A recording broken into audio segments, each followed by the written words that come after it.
Welcome back, activators, to It Is Done. I'm Nisha, your guide on this journey, where we don't just talk about faith, we live it.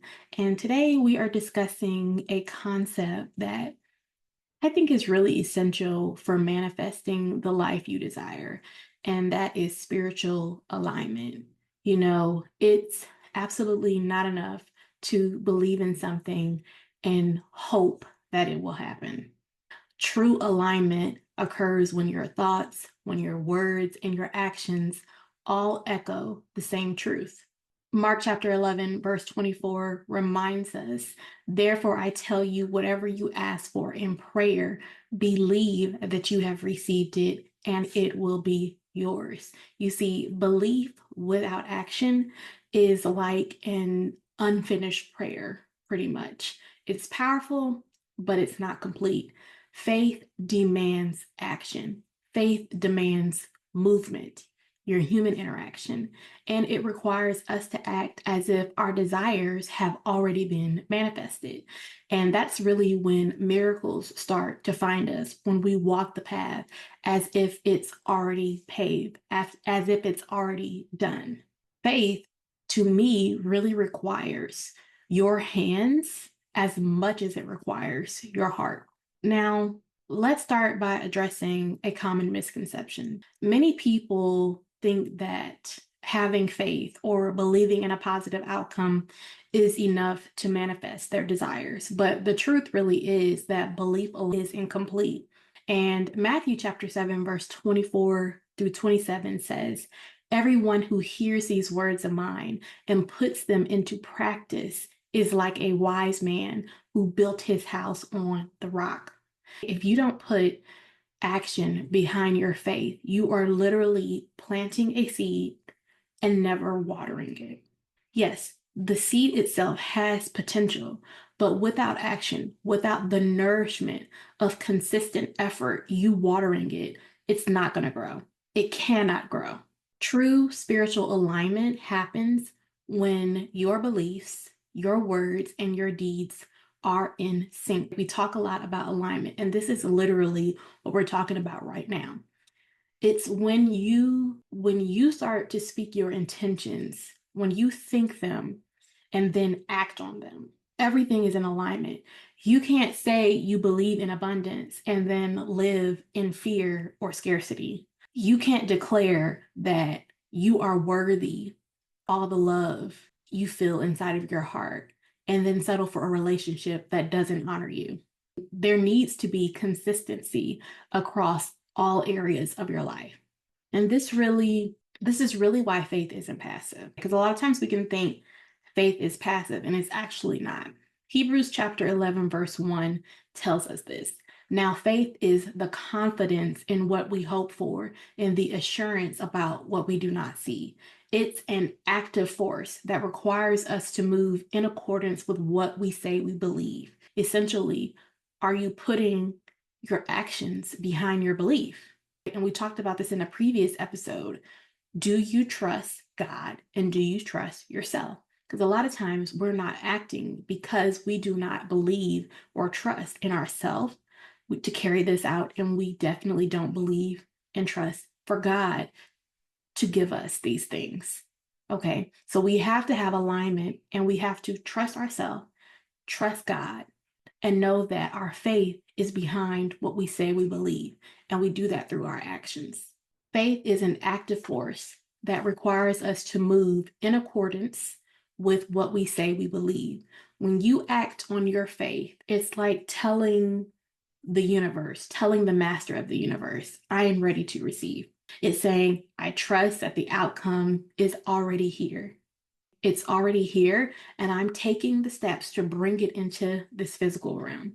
I always talk about the fact that we are bridge breakers. We operate in multiple dimensions, and our job is to bring what is already done in the spirit realm into the natural physical realm.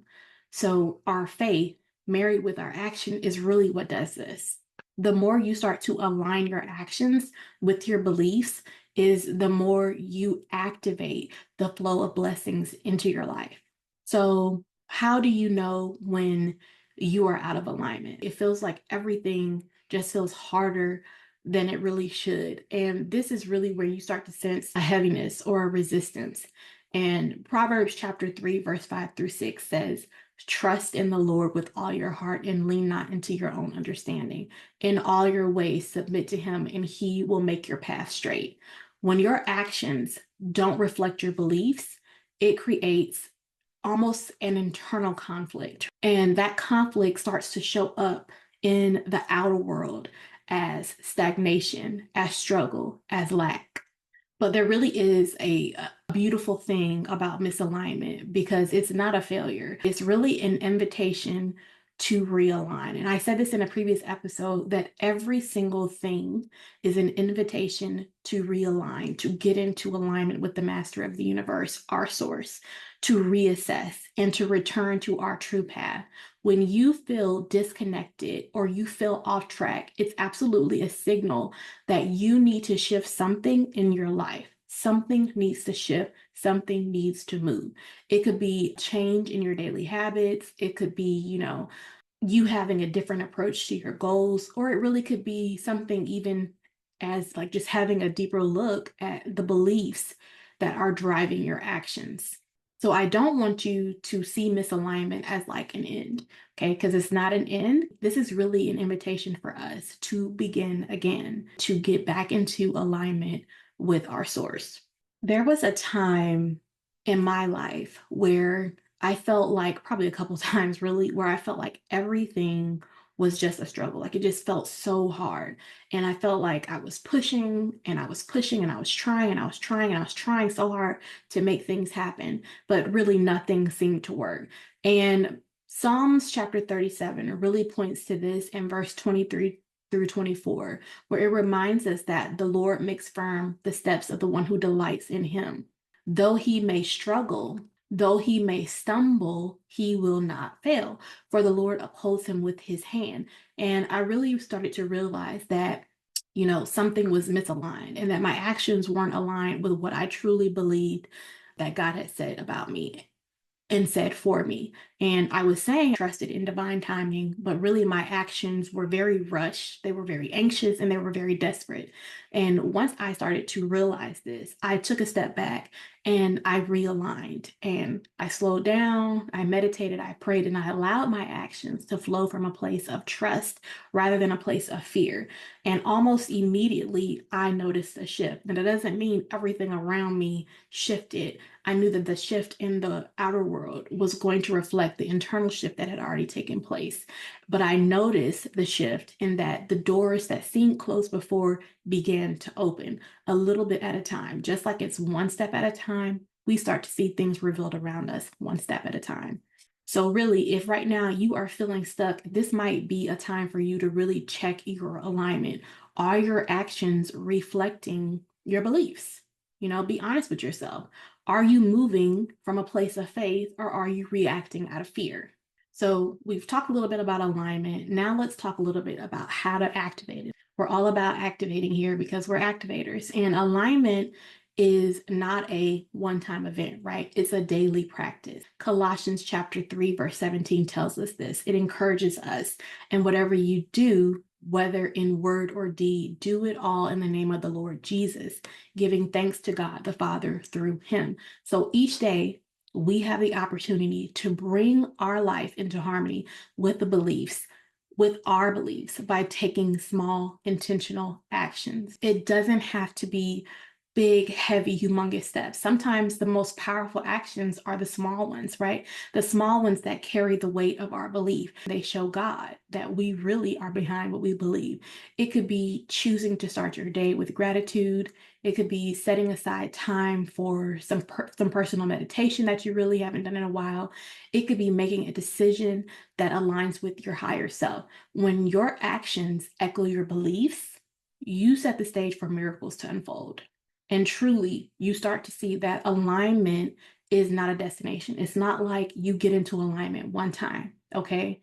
We're human.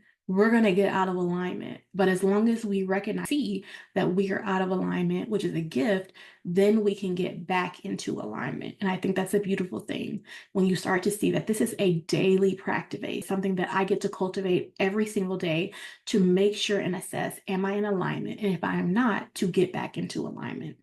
Here's a simple practice that can help you get started with this. At the beginning of each day, I want you to start setting an intention for how you want to align your actions with your beliefs.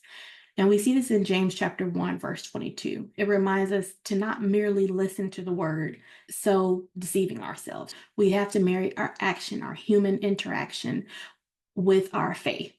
I want you to write down just one action that you can take that day that represents your faith, that shows that you really have your own back and you believe what you say, you believe what God says about you.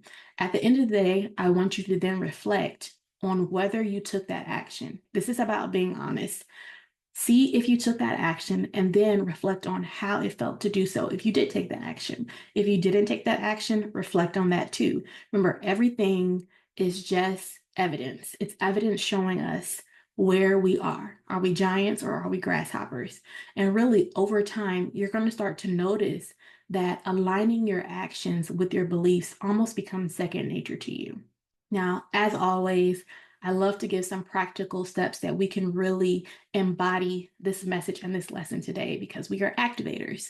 So here are some practical steps you can take to activate your spiritual alignment. The first one we talked about a little bit is daily intentions, okay? This is where every morning we're going to write down one way we will align our actions with our beliefs, just one way. Like I said, it could be something as simple as speaking words of encouragement over yourself or making a decision that aligns with your values. Number two is to do an alignment check. This kind of ties in with the first one and what we already talked about, but this is really to take a moment each and every day at the end of the day and really reflect on whether your reactions reflected your beliefs. Okay. We should always be meditating and assessing ourselves. Did the actions I take today reflect my beliefs? What did they reflect? What belief did they reflect? Did you walk the path as if it were already paved for you? And if not, what can you do tomorrow differently? Okay. This exercise is not to make you feel bad, and really judge yourself, but it's to be honest with yourself and see how you can improve. Because again, we are on a journey of constantly getting into alignment with our source, our creator. And the third is to start doing some type of guided meditation. I want you to start trying to visualize yourself as a bridge between heaven and earth. Remember, we are bridge breakers. That's the term that I like to use. We're bridge breakers because we go from this dimension to another. And so I really want you to visualize yourself as a bridge between heaven and earth, where your beliefs and actions meet. Imagine, the light of our creator flowing through you because you're a conduit and you're really connecting your thoughts, your words, and your deeds. Everything is getting into alignment with what the creator says about you, what you believe, and you're marrying that with your actions. Today, we learned that spiritual alignment happens when your belief and actions come together to form a harmonious path. We see in Proverbs chapter 16, verse 3, that it advises us to commit to the Lord whatever we do, and He will establish our plans. So remember, activators, alignment is not a destination. This is a daily practice. It's about continually bringing your life into sync with your faith and letting each and every step you take be a reflection to what you believe and who you believe has your back. You, your source, your creator. I want to thank you for joining me here on the It Is Done podcast. I'm Nisha, reminding you that your path is already paved. It's time to walk it with intention and keep aligned.